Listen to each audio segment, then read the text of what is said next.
두 번째 주제는 바이든 시대 동맹과 생존 전략이라는 제목으로 김종대 교수님께서 발표해 주시겠습니다. 김 교수님은 국방장관 정책보좌관을 역임하셨고 20대 국회의원으로 국방위에서 의정활동을 하셨으며 권위 있는 군사 잡지였던 디펜스 21의 편집장을 역임하셨습니다. 현재는 연세대학교 교수로 계시는 우리 군사 분야의 최고 전문가이십니다. 그러면 김 교수님의 발표를 큰 박수로 청하겠습니다. 안녕하세요. 저는 최근에 학교로가 있는 김종대라고 합니다.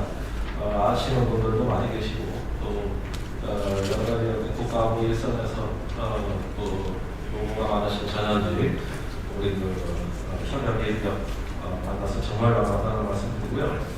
글로벌 안보 포럼의 창립을 진심으로 먼저 축하드리고 아주 성대하게 창립 행사가 잘 이루어졌다 이런 말씀을 드리고 싶습니다. 이게 시간이 20분이 제한되어 있기 때문에 결론을 미리 말해놓고 시작해야 될 것 같아요. 안 그러면 분명히 제가 시간을 잘못 맞출 것 같거든요. 제가 드리고 싶은 말씀은 그 국방부의 진단 기능을 수행하는 총괄 평가원, 그러니까 미국의 그 앤드류 마사리 주도했던 오피스 오브 넷 어세스먼트, 그러니까 진단 기능을 통해 가지고 지향의 창출이 이루어져야 된다는 말씀이 첫 번째 결론인데, 이것은 왜 그러냐면 지금 국방 시스템을 보면 전부 소요 창출을 위한 그 시스템입니다. 사실 모든 계획 체계를 보면 어떤 소요를 창출할 것인가 여기에 맞춰져서 가는 건데, 이런 흐름과 완전히 분리되고 독립된 순수한 어떤 평가, 진단을 위한 어떤 그런 어떤 지향의 창출이라는 측면에서는 O&A, 그러니까 총괄 평가국이 국방부에 있어야 되고, 두 번째 결론은 하참 정책실의 신설입니다. 그 국가 군사 전략사가 존재하지 않습니다. 우리 생존 전략이 존재하지 않아요. 그래서 저는 한참에 앞으로 중요한 기능은 국가 생존 전략 구상, 이런 기능들이 들어가야 된다는 건데요. 그 이유를 지금부터 풀어드리는 걸로, 이거 뭐 글씨가 작아서 안 보이실 것 같은데 그 자료 중에 다 나와 있습니다. 이게 왜 필요한가 하는 부분을 이야기하는 것으로 발전을 대신하고자 합니다. 최근에 그 바이든 시대에 보면 지정학의 기한이라고 얘기를 합니다만, 또 포린 팔리시에서 대결별의 시대라는 표현을 썼습니다. 아시다시피 지금의 어떤 그 세계는 지난 30년간 세계화 시대, 즉 플랫 월드가 이제 거의 퇴조하고 다시 벽이 있는 세계, 월드로 기한하는 조짐을 보이고, 또 미국과 중국이 대결별을 선행하면서 주변 정세가 요동을 치고 있다. 그런데 이러한 주변 정세를 보는 데는 세 가지 시각이 존재한다는 것이죠. 첫 번째는 문명 충돌의 관점인데, 이것은 뭐 다 아시다시피 사무엘 헌팅턴이 주장을 했고, 또 문명 간의 어떤 충돌의 양상으로 분쟁이 발생할 거라는 시각인데, 최근에 그런 극명한 사례가 드러난 게 바로 백신입니다. 이 코로나 백신을 보면 미국이 5I 국가들에게는 아주 뭐 차고 넘칠 정도로 왕창 공급을 하는데, 한국, 일본에 대해서는 대단히 작다. 그리고 그 백신 외교의 어떤 그 세계 지도를 보면 굉장히 문명적인 양상으로 포진되어 있거든요. 저는 여기서 그런 문명 충돌의 요소가 분명히 좀 있다고 생각이 됩니다. 두 번째 관점은 문명 충돌은 너무 과격하다. 뭐 그렇게까지는 뭐 갈 건 아니고, 미국이라는 패권국과 중국이라는 도전국의 세력전이다. 이렇게 보는 시각이거든요. 그 그레이엄 앨릭슨이 쓴 예정된 전쟁이라는 책이 바로 그러한 시각에 나오는 투키디데스 함정을 대표적인 프레임으로 제시하고 있는데, 문제는 이런 패권 경쟁으로 너무 과격하다, 이런 어떤 그 반론이 있습니다. 사실 그레이엄 앨릭슨은 한반도에서 제2의 한국전쟁이 반드시 일어난다고 확신하는 사람이에요. 이 사람은 한국전쟁 반드시 일어난다고 보고 있습니다. 그래서 우리한테는 또 다른 어떤 그 패권 경쟁 단론을 도전으로 이렇게 인식시켜준 사람이고, 반면에 현실주의자 중에 미어샤이머 같은 조금 더 공격적 현실주의자라고 하면 그 정도까지는 아닙니다만 여전히 미중 갈등을 강조하고 있죠. 그런데 세 번째 관점이 있습니다. 패권 경쟁도 너무 과격하다. 사실 패권 경쟁이라고 한다면 또 동맹국을 포섭하는 능력이 있어야 되는데, 중국은 동맹국이 없습니다. 중국의 전 세계 동맹국이 어디 있습니까? 근데 미국의 동맹국은 거의 60개국에 달하고 있어요. 이게 무슨 패권 전쟁이에요? 이게 무슨 세력권 전쟁이냐? 그게 아니라 전략 경쟁이다. 그래서 그 여러 가지 다차원적으로 일어나는 어떤 경쟁의 양상으로 보고 있는 것이죠. 이렇게 보면은 전략 경쟁 감독에 있으면 장기 전략 경쟁 감독으로 들어가는 것인데 이 세 가지 중에 여러분은 어느 관점이 설득력이 있다고 보이십니까? 저는 세 가지 요소가 다 존재하는데 문제는 어느 한 가지가 이데올로기가 돼서는 곤란하다. 우리는 지금 상상력을 해방시켜서 이 세 가지 시나리오, 세 가지 관점에 대해 가지고 다 같이 수용할 수 있는 유연성 정도 갖춰야 된다고 보거든요. 저는 전략 경쟁과 태권 경쟁 사이가 지금 현상이 아닐까 이렇게 진단합니다. 이게 바로 우리 국방부의 총괄 평가국이 필요한 이유입니다. 우리는 세계를 어떻게 보고 있는가? 우리는 주변 정세를 어떻게 진단하고 있는가? 여기서부터 나와야 된다는 거거든요. 그 기능을 수행하는 싱크탱크가 국방부 내에 존재해야 되는데 없으면 글로벌 안보 포럼이라도 그 역할을 해야 되는 거거든요. 냉전 초창기에 랜드 연구소가 했던 얘기입니다. 그 역할을 지금 누군가가 사회에서 해야 된다. 이 부분이 우리가 국가적으로 지금 공백 상태에 남아있다는 거고요. 자, 분쟁의 관점이 이렇다면 분쟁의 양상은 어떻게 될 것이냐? 이것도 역시 세 가지 양상이 나타나는데 첫째는 비전쟁 군사 행동입니다. 이것은 뭐 평화 원조 유지라든가 군사 원조 동맹 통제 우리가 오늘 이 자리에서 가장 이야기 많이 하는 주제들이에요. 전쟁은 아니지만 군사적인 행동이시죠. 네, 이런 부분들이 펼쳐지는 양상은 매우 규범에 기반하고 규칙 있는 군사 행동의 양상으로 전개가 되는데 제가 강조하고 싶은 것은 두 번째 비군사 전쟁 행동. 앞으로는 이게 중요해진다는 것이죠. 이건 뭐 이념, 무역, 금융, 신테러, 생태, 기술 또는 네트워크 전쟁과 같은 뭐 일부 반도체 전쟁, 우주전까지 나타나고 있습니다. 이 전쟁의 양상은 군사력이 동원되지 않는 전쟁, 그러니까 규칙 없는 전쟁입니다. 이 부분이 제일 중요하다. 제가 거듭거듭 강조해드리지만 앞으로는 여기서 시작된다는 것이죠. 따라서 이 한계를 초월하는 규칙 없는 전쟁 행동, 이 부분이 9.11 테러가 올해 20년이 지났습니다만 그 이후로 지난 20년의 역사가 우리한테 가르쳐준 겁니다. 여기서 우리 전쟁관이 기본적으로 바뀝니다. 지금까지 전쟁이라는 것은 무력에 의한 정치의 연장이다. 이것을 하나의 우리가 뭐 절대적 진리로 받아들여 왔습니다만 앞으로 전쟁은 무력에 의하지 않고도 정치의 연장이 가능해집니다.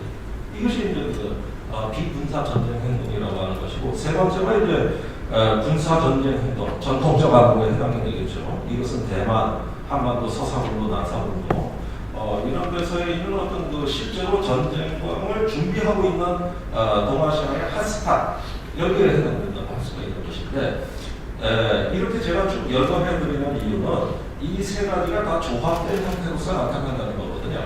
우리가 여태까지 이런 사고를 가져본 적이 없어요. 국방부는 군사 문제만 고민하면 되는 것이고 외교부는 전략적 안전만 취하는 외교 활동만 하면 되는 것이고 통일부는 남북 교류만 하면 되는 거거든요. 그런데 방금 전임범 전 특전사령관께서도 모든 것은 연결되어 있다 하면서 경제 문제를 강조해 주셨는데 저는 그러한 시각이 받았습니다. 연결되어 있다고 인식하는 그 자체가 출발점이 되는 건 바로 우리가 엄밀히 치는 수평적 사고라고 부르는 거거든요. 여기에서 시작되는 거거든요. 그런 면에서 지금 국방부가 필요한 것은 이러한 어떤 가치와 이익이 조정되는 시대에 있어가지고 우리가 주변 정세를 어떻게 관찰하는가 그러면서 우리의 군사력 소유와는 전혀 별개의 영역에서 지략의 전쟁을 어떻게 준비해 나갈 것이냐 하는 장기 경쟁과의 관점에서의 어떤 총괄평가 이 진단의 기능이 지금 국방부에 존재하지 않는다는 것이고 그것을 외부의 싱크탱크가 보완하고 앞으로 도와주실 영역이 될 거다. 이 부분을 꼭 말씀드리고 싶습니다. 자, 그 뒤로도 뭐 준비는 많이 했는데 이거 얘기할 시간이 없어요. 벌써 10분 정도 지나간 것 같습니다. 바이든 시대에 우리 동맹하는데 미국은 어떤 존재인가에 대한 우리 인식인데 역시 미국은 과거의 어떤 친절한 엉클쌤과 같은 이런 후견인으로서의 존재와 사뭇 다른 모습이 트럼프 때부터 보여지기 시작했거든요. 그래서 저는 과거에 어떤 한국은 미성년국가 또 미국은 삼촌이나 큰형님쯤 되는 후견인국가 이런 데서부터 나오는 한미동맹론이라면 앞으로 설 자리가 물론 유지는 되겠으나 굉장히 제한될 거라고 생각이 되고 차츰 앞으로는 벌레 이게 바로 트럼프가 좋아하는 프레임입니다. 이익을 벌여야 하는 관계다. 세 번째는 균형자 이건 역의 균형자로서 세력 균형을 도모하는 존재 그렇게 되면 한미동맹은 별로 중요하지가 않고 한미일동맹 뭐 이렇게 다자주의적이고 어떤 그 세력권을 형성하는 이런 동맹으로서의 밸런서 역할 뭐 이런 식으로 여러 가지 그 다층적 의미가 동시에 지금 중첩되어 있기 때문에 동맹의 성격 역시도 우리가 전통적인 한반도 방위동맹이냐 이건 냉전시대 말씀입니다. 대규모 인계철선 주한미군을 통해서 구현되는 동맹이냐. 두 번째는 이제 90년대 이후에 대규모 미군 감축에서 유사시 증원되게 안보동맹. 우리 전인범 사령관님께서 RSOI가 중요하다고 강조하시는 걸 보니까 아무래도 지금은 저기가 있는 것 같고, 세 번째는 지역안전동맹. 앞으로 인도태평양 동맹의 가치를 표방한 어떤 지역안전동맹으로 광역화되는 것이냐. 네 번째는 이건 가장 이상적인 형태입니다만 한반도 평화체제 이후에 평화유지동맹이냐. 이런 어떤 그 흐름들로 정리가 될 것이고, 이 네 가지가 하나의 흐름으로서 동맹의 진화의 방향을 보여주고 있습니다만, 최근에 그 수평적인 사고를 동원하면 이제 경제, 군사, 융복화평 동맹 이런 것도 한번 상상해 보십니다. 바로 이런 점에서 동맹의 성격도 가치와 이익이 재조정되는 가운데 전혀 고정적이지 않고 어떤 동적이고 역학적인 측면들을 마구마구 드러내고 있습니다. 과연 우리가 적응할 수 있겠느냐는 거죠. 그리고 요 다음 장은 생략하겠습니다. 여기는 그냥 넘어가는 자료를 참고해 주시고요. 네, 그러면 생존 전략과 동맹의 차원에서 봤을 때 우리가 지금 준비해야 될 것들은 역시 우리는 아까 정승조 전 의장님께서 말씀하셨듯이 주변의 상황을 보고 그 속에서 그 생존 전략을 추구해 나가는 데 있어가지고 주변국을 어떻게 활용하면서 또 우리가 중견국가로서 어떻게 도약해 나갈 수 있고 국가의 꼴을 제대로 만드느냐 이런 면에서의 여러 가지 어떤 그 진단 평가가 필요합니다. 사실 우리 군이 이런 면에서는 매우 선구적인 모습을 보여준 바가 있습니다. 1978년에 일명 80위원회 그 직후에 나온 1990년대 8.18위원회 이런 문제들은 최초의 장기적 안목에 거시기 위해서 했던 분의 매우 의미 있는 도전이었습니다만 그 단점은 뭐냐면 너무 군사적 상황만을 고려했다는 게 첫 번째 단점이고, 두 번째는 이제 미군 철수 이후에 새로운 어떤 시대를 준비한다는 점에서는 진취적이었으나 이 역시도 굉장히 어떤 그 동맹에 대한 어떤 그 시각이 단선적이라는 걸 발견하게 됩니다. 그러다가 1998년에 국방기본정책서 또 2005년 NSC의 국가안보 전략 이렇게 해서 조금 국가적 규모로 확대되는 비전서들이 나오기 시작했습니다만 여기서 끝났습니다. 무엇이 우리 생존 전략이냐 하는 데 있어서 보다 좀 종합적인 어떤 지략이 정해되지 않았다. 이런 점에서 여전히 여러 가지 한계를 보여주고 있다고 할 수 있고, 그러면서 한미동맹이 아직은 회색지대, 즉 모호성의 영역에서 자기만족으로 하는 이런 어떤 모습들을 보이고 있습니다. 제가 한미동맹에 대해서 풀리지 않는 의문이 바로 이런 점이 있는데요. 미일 안보 조약이나 나토 조약을 보면 확실히 우리하고는 격이 달라요. 우선 미일 안보 조약 보면 매 3년마다 가이드라인을 만들어서 이걸 일본 의회에서 심사를 받고 공표를 합니다. 이렇게 보면은 방대한 양에 걸쳐서 뭐 하자는 동맹이고 수강 방법 절차가 어떻게 되고 또 여러 가지 자원 배분은 어떻게 되고 이런 것들이 다 망라가 되어 있어요. 즉 규범으로서 굉장히 성숙한 동맹입니다. 나토 조약, 워싱턴 조약이라고도 하는데 거의 책 한 권 분량입니다. 근데 우리 동맹을 보면은 한미 상호 방위 조약 요거 하나입니다. 6개 정도 되거든요. 이 보면은 추상적이고 선언적이라서 뭐 하자는 동맹인지 알 수가 없어요. 그러면은 그 동맹을 무엇으로 보증할 것이냐? 한미연합사령부가 되겠죠. 한미연합사령부 전략지시 1호, 그 다음에 전략지시 2호, 각기 1978년과 94년에 이게 하달이 됐는데 이거 뭐 군사기밀이라서 민간인은 보지도 못해요. 그런데 이 전략지시라는 게 조약도 아니고 협정도 아니고 그냥 행정명령이다. 이게 행정명령. 굳이 얘기한다면 행정규칙 정도의 위상밖에 못 가고 있어요. 근데 이게 법치의 바깥에 존재하는 우리 규범책입니다.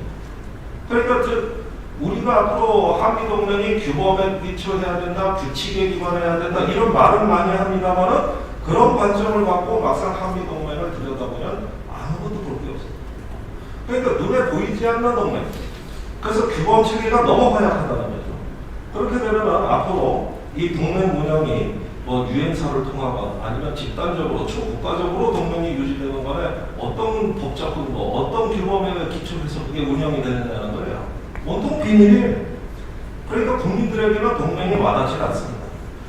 보이지 않는 동맹이나 그래서 자꾸 이렇게 이데올로기가 되고 종교가 됩니다. 우리가 매주 교회 나가가지고 예배 보는 이유가 뭡니까? 신이 보이지 않기 때문입니다. 보이지 않으니까 교회 나가서 또 자기 확신하고 계속 어떤 종교적 절차를 통해 존재를 확신하려는 건데 한미동맹이 규범체계에 부실하고 앞으로 이 주변 정세에 있어서 굉장히 취약성으로 부각이 될 거다. 따라서 이 부분에 대해 가지고 어떤 하나의 플랫폼을 만드는 작업 이런 부분인데 지금 솔직히 한미동맹은 제가 보기엔 전략적 모호성 영향으로 자꾸 들어갑니다. 그러니까 뭐 하자는 동맹인지 알 수가 없어요. 이런 점에서 어떤 규범체계의 부실함 속에서 왜 우리는 이것을 편리하다고 스스로 생각하고 당연하다고 생각하는 것인가? 저는 이 점에서 문제 제기를 할 수가 없습니다. 그런 점에서 적어도 어떤 미국이 전 세계와 수립한 동맹 중에서 제법 중견국가의 품격이 나오고 성숙한 동맹에 꼴을 갖추는 쪽으로 이렇게 가야 돼. 이게 1950년대, 60년대 이후로 단 한 번도 변하지 않고 여태까지 흘러왔다는 건 저한테는 기이하다고밖에 이야기될 수 없는 측면입니다. 그래서 동맹 체제의 규범, 거기에 이런 것들이 이제 허술할 경우에 앞으로 어디서 위기가 발생하냐면 우리가 중국과의 전략적 마찰이 발생하는 순간입니다. 지금은 어떤 상당 부분이 암계와 마찰 속으로 점점 진입해 있을 때 아까 뭐 우리 전인권 사령관께서는 300명의 군함이 침몰했을 때 어떻게 할 거냐 이런 이야기를 한다고 하지만 바로 그 점이 미중 간의 전략적 마찰이 발생하는 지점 이걸 얘기하시는 거거든요. 그러니까 이런 부분 두 번째는 역외 한반도 방위권 밖에서 일어나는 사건에 대한 개입 여부라든가 또 뭐 북한에 대한 어떤 전략 차이 이런 부분에 대해서도 전부 모호한 속으로 들어갔을 때 주변 정세 변화를 과연 우리가 감당해낼 수 있겠느냐 그렇다고 뭘 분명히 하자는 게 능사는 아니지만 최소한 중심을 바로 세우려는 노력 자체는 지금 준비해 나가지 않으면 앞으로 먼 미래에 우리가 이런 부분을 느끼게 된다는 거 이 부분에 대한 문제 제기를 좀 할 수밖에 없는 거고요. 그 다음에 이제 한창이 앞으로 해야 될 어떤 그 국가 군사전략 수립 문제인데 이 부분에 대해서도 우리는 용기를 내지 못합니다. 자꾸 이거는 우리 영향, 우리의 어떤 한계 바깥에 존재하는 문제라고 하면서 회피해요. 그러나 실상은 앞으로는 그렇지가 않습니다. 적어도 NMS 하나의 어떤 국가 전략의 중심이라고 한다면 우리가 적으로 삼고 있는 세력에 대한 확실한 강점이 뭐고 적 체제의 약점이 뭔지에 대해서는 제대로 일단은 통찰을 해놓고 그 위에서 어떤 장기 전략이 나가고 소요는 한참 뒤에 얘기거든요. 그런데 우리 국방 정책을 보면 항상 강대국의 뒷모습을 보고 따라가고 있어요. 그래서 이런 차원에서도 전자권 전략과 맞물려서 우리가 좀 가져야 될 군사 사상이랄까 어떤 전략의 중점은 우리가 어떤 그 지점을 향해서 나아가고자 하는가 이런 점에서 끊임없는 어떤 탐구와 탐색 그 다음에 어떤 사고의 해방이라는 걸 말씀드립니다. 최근에 이 얘기만 하면서 마치겠습니다. 최근에 우주전이 이야기 되고 있고 중국의 우주 정거장에 대해서 지금 미 국방부가 굉장히 어떤 예민한 반응을 보이고 있습니다. 이 사건을 자세히 한번 들여다보시면 우리가 알고 있는 우주 개념이 아니에요. 그러니까 우리가 알고 있는 거는 지구 중력 번위를 우주라고 얘기하고 있어요. 그걸 지오 싱크로너스 어빗, GEO라고 하는 건데 인공위성이 도는 영역이죠. 그런데 지금 미중이 거기서 우주 전쟁을 벌이느냐? 아니거든요. 지구하고 달 사이의 공간, 시스루나 공간이라고 하죠. 거기에서 전쟁하고 있다는 거고 심지어는 라그랑주점, 지구와 달의 중력 평행점이라고 합니다. 침동점이라고도 하는데 거기는 중력이 평행을 이루기 때문에 어느 쪽으로도 끌려가지 않아요. 이게 캡슐처럼 존재하는 아주 신비한 점입니다. 여기를 누가 알바빙하느냐, 먼저 진출하느냐 이것 때문에 트럼프인데 우주군이 참선된 겁니다. 지구권에서의 우주전쟁은 미국 공군이 다 해요. 그러나 미국 공군은 지구권을 벗어난 전쟁을 해본 적이 없어요. 그래서 그 라브랑 주점 여기에 그 진출하는 거를 중국이 이미 진출했기 때문에 이제는 또 따라가야 되겠다. 제가 보니까 5G하고 우주전에서 미국이 확실히 밀리고 있습니다. 그러니까 여기에 중국의 초월적 사상, 지구에서는 미국한테 밀리지만 우주로 가서는 이기겠다. 이게 나오니까 이게 스푸트니크 충격 같은 게 2019년에 나와가지고 지금 그거를 우주라고 하지 인공위성 이런 걸 우주라고 부르지도 않습니다. 그거는 지구 영향권, GEO다. 이렇게 하면 우리가 알고 있는 거하고 전혀 다른 지식이 쏟아지고 있어요. 그래서 제가 말씀드리고 싶은 것은 그 사람들이 전략적 요충으로 관문으로 인식하는 그런 어떤 미지의 세계에 대한 걸 알고 우리가 적응을 해야지. 사실 우리도 뭐 그래서 인공위성 하나 두 개 더 발사하겠다. 이거는 뒷모습만 보고 쫓아가는 것입니다. 통하지 않아요. 자기 만족뿐입니다. 그래서 제가 어떤 합참의 정책실이 필요하다고 보는 이유는 이런 이제 관리를 해서 그런데 지금 합참이 하는 건 소요 관리를 하니까 이런 얘기를 할 필요가 없는 거죠. 전혀 할 필요가 없는 거죠. 그리고 한 몇 년 지나가 보십시오. 세상이 이렇게 변했어? 우리가 모르는 사이에 이 한타자고 있는 거예요. 그래서 저는 다시 한번 결론을 강조하고 드립니다만 진단평가, 총괄평가고 그 다음에 학참 정책실의 역할이 다 이거다. 그런 부서를 신설할 수 있는 새로운 프로세스의 적출, 새로운 플랫폼의 구축에서 한번 우리 이야기를 정리해보면 어떻겠느냐 이런 제안의 말씀이었습니다. 여기서 마치겠습니다. 예, 고맙습니다.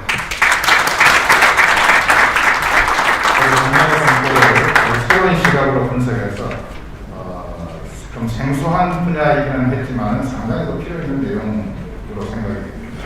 특히 학참 정책실 창설 문제는 아주 깊이 고려해봐야 되는 문제로 생각이 됩니다. 시간에 쫓겨서 충분한 말씀을 할 수가 없었던 점이 죄송한 말씀드립니다. 훌륭한 발표를 해주신 김 교수님께 다시 한번 큰 박수